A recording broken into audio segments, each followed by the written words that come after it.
Olá, tudo bem? É com muita honra que hoje venho falar com vocês através deste vídeo para apresentar meu trabalho, a 11ª semana da licenciatura em Matemática, organizada pelo Instituto Federal de Goiás, campus Goiânia. Vou realizar aqui então uma breve apresentação para que vocês possam conhecer um pouco mais sobre este trabalho. Então, meu nome é Denise Schwendler, sou acadêmica do curso de Licenciatura em Matemática pela Universidade Federal da Fronteira Sul, campus Chapecó, Santa Catarina.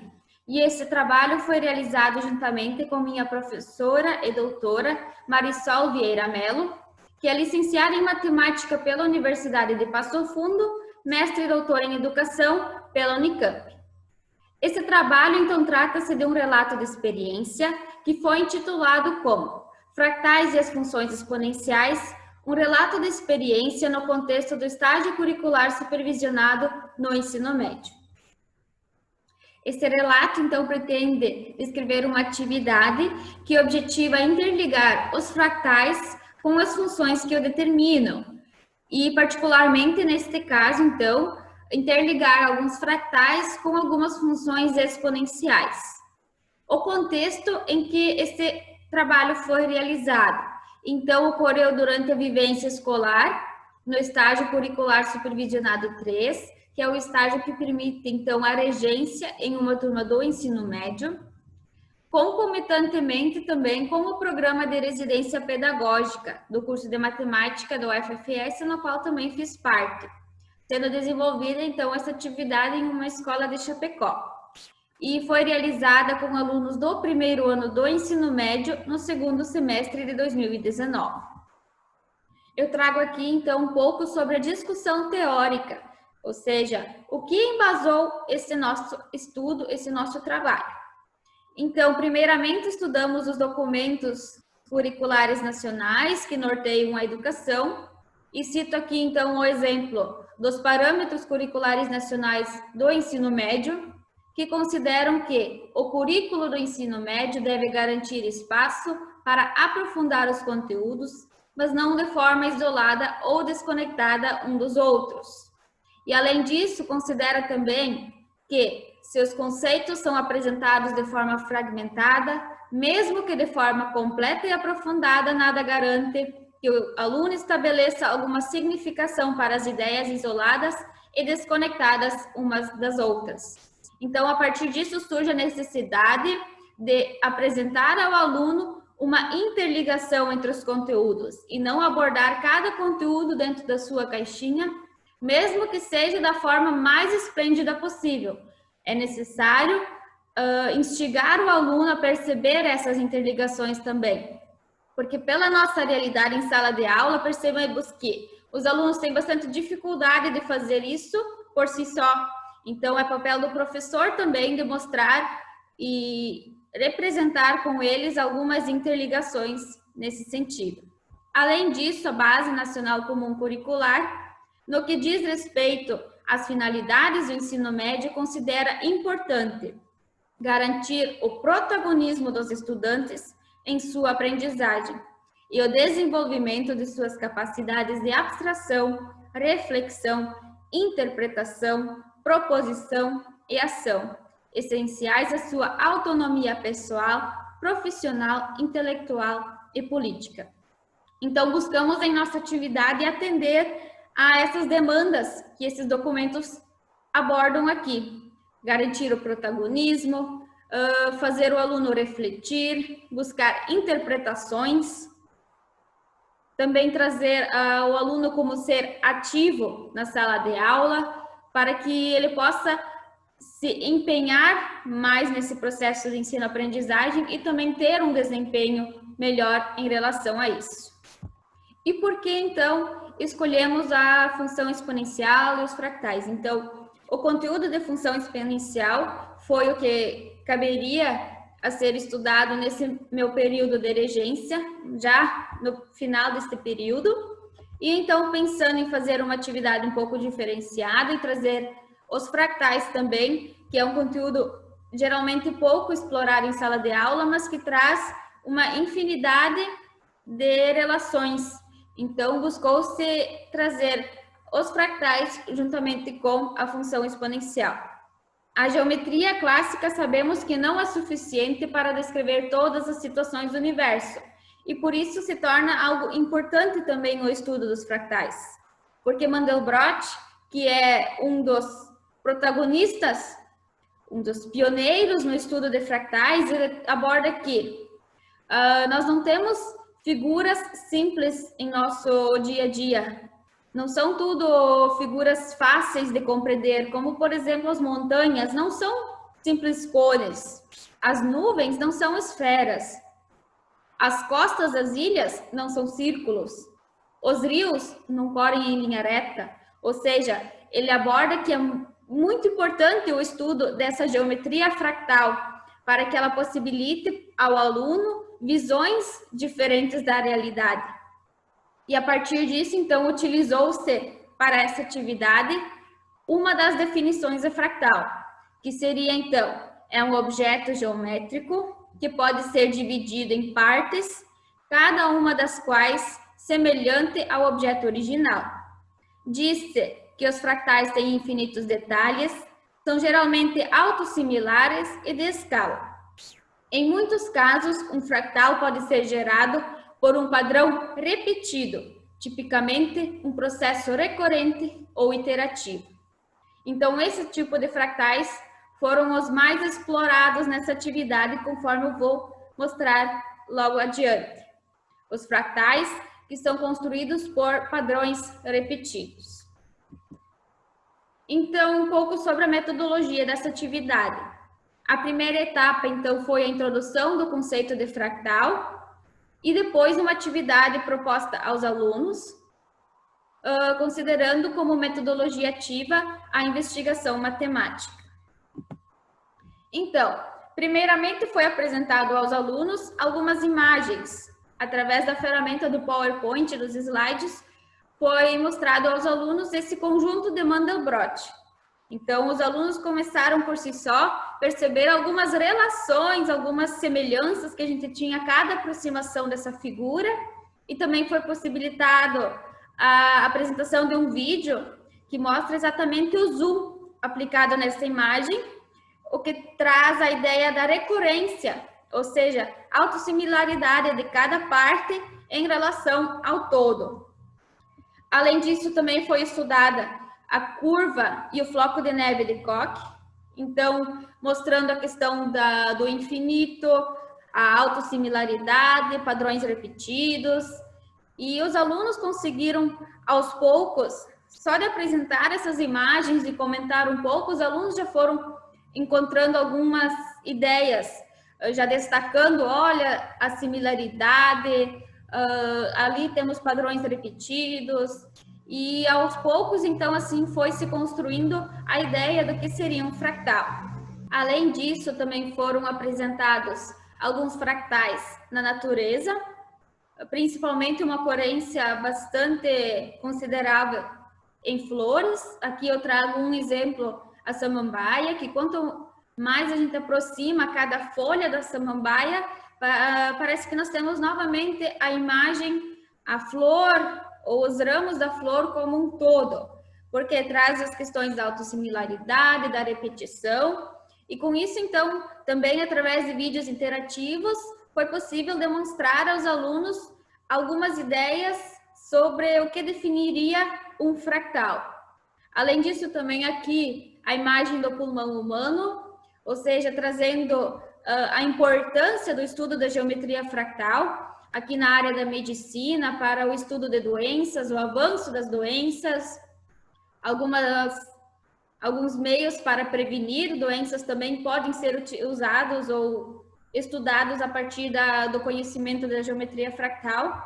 Além disso, tem inúmeras aplicações no dia a dia, como a prevenção de catástrofes, muitas ligações com o meio ambiente. Então, aqui possibilitou uma discussão bem rica sobre para que servem os fractais, que é uma das perguntas que surge logo no início, quando se apresenta algo diferente.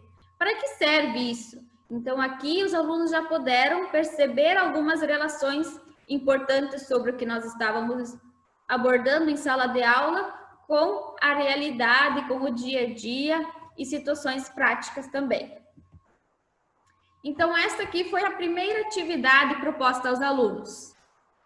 Foi apresentada essa imagem que está aqui superior na tela sobre esses quadros.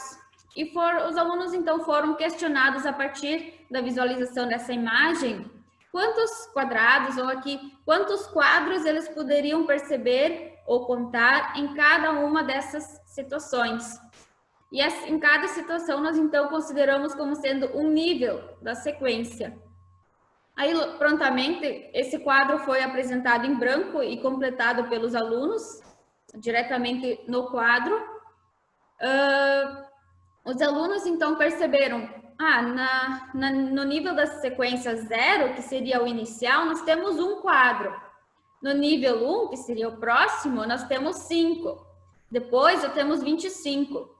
E o quarto nível, então, os alunos fizeram a representação geométrica no caderno e eles concluíram, depois contaram, que deu exatamente 125 quadradinhos.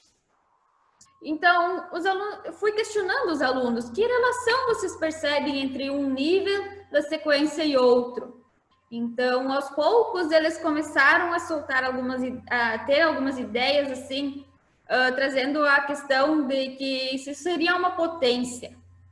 E a partir disso, então, foi construída a ideia conjunta com todos os alunos de que realmente nós poderíamos saber a quantidade de quadradinhos para um nível de sequência qualquer. Considerando, nesse caso, uma potência, cuja a base seria 5 e o expoente seria exatamente o nível da sequência a qual nós queríamos saber quantos quadradinhos teria. Então, aqui os alunos conseguiram ter uma ideia básica já do que seria uma função exponencial, generalizando, então, essa ideia que eles construíram, considerando um nível de sequência x qualquer.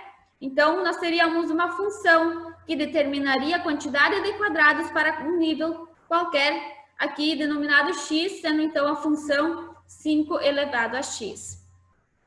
Além disso, também foi abordado o triângulo de Sierpinski, o tapete de Sierpinski, que também são bastante conhecidos, fazendo essa mesma atividade de contar inicialmente a repetição das figuras, quantas nós tínhamos. Por exemplo, ali no triângulo, quantos triângulos pintados nós temos? 1, depois 3, depois 9, e assim formalizando para uma função, nesse caso, a função exponencial 3 elevado a x. Então, através dessa atividade, se fez uma introdução sobre o que seria uma função exponencial, a forma dessa função exponencial e o que nós temos geometricamente. Em seguida, então, foi solicitado aos alunos que eles se organizassem em grupos de 4 integrantes para realizar a construção de um fractal. Aqui solicitou-se que os alunos construíssem um fractal que ainda não existia. Então, utilizando a criatividade, dando espaço, então, ao protagonismo do estudante, ele poderia criar algo diferente e depois estabelecer a relação entre os diversos níveis daquela sequência que eles estariam criando e determinar uma função. Aqui não se foi exigente em dizer que deveria ser uma função exponencial, até porque não tinha sido ainda introduzido o conceito formal.